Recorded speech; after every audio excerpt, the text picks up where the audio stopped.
So far, when we talked about gradient descent and gradient ascent, we had the step size parameter eta that we just assumed to be given.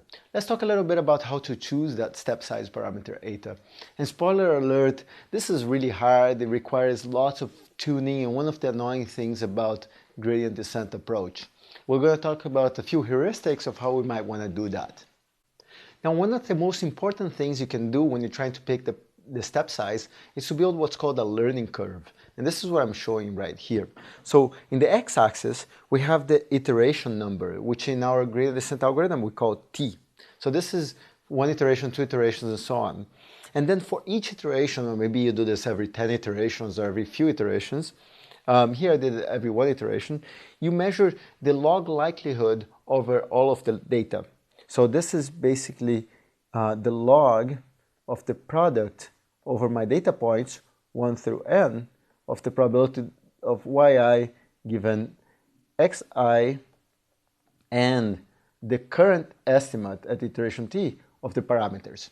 So this is your quality metric. We're going to measure the quality metric after each iteration, after each update.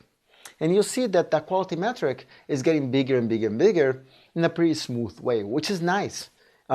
We start from a lower number, about minus 37,000. Remember, we talked about these numbers being negative, and then they go up and up and up as we deal if we add more iterations.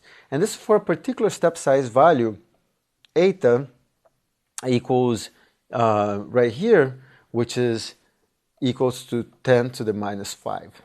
So it's a relatively small step size, and that's how we get this curve over here, which looks pretty decent, and it keeps going up.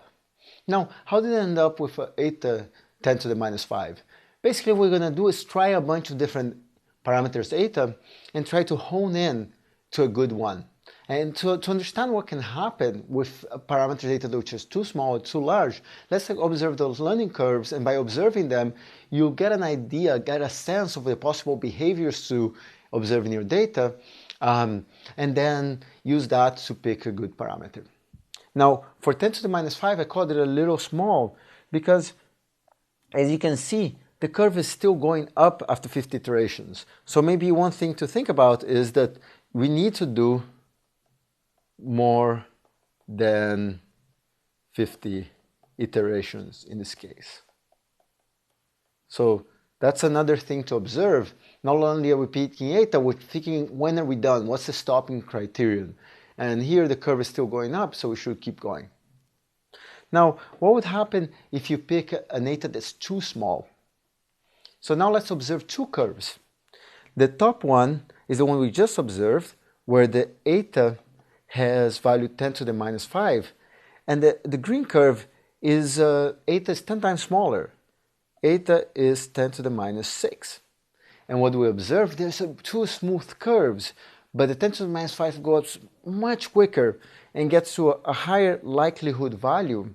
So here again, we're plotting L of Wt, getting to a higher likelihood value than the 1 to 10 to the minus 6. 10 to the minus 6 is still going. It's just a really small step size, so it's climbing up the hill that we had in really small steps. So it's going to take a long time to get to the top of the hill.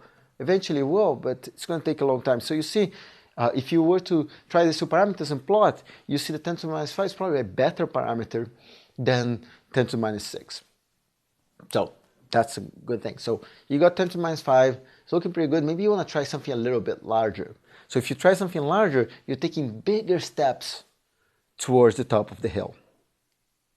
So here I'm comparing what happens if I try eta, step size 10 to the minus 5, as opposed to this other Sion curve, which is eta being 1.5 times 10 to the minus 5. So here we're picking a parameter which is 50% larger.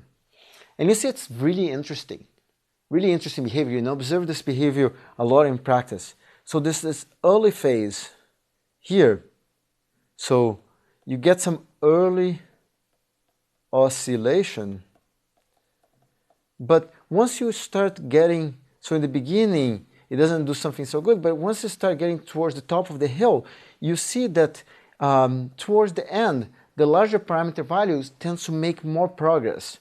So smooth. So this has, cyan has smooth, faster progress at the end. And you see that it's starting to get even higher values of likelihood, so higher quality. Remember that higher here is better as we get more iterations. So it's kind of interesting. If your parameter is bigger, not too big or bigger, you might see some oscillations at the beginning, but it tends to smooth out and do well. So then you might say, okay, 1.5 times 10 to the minus 5 seems pretty good. Let's try something even a bit larger.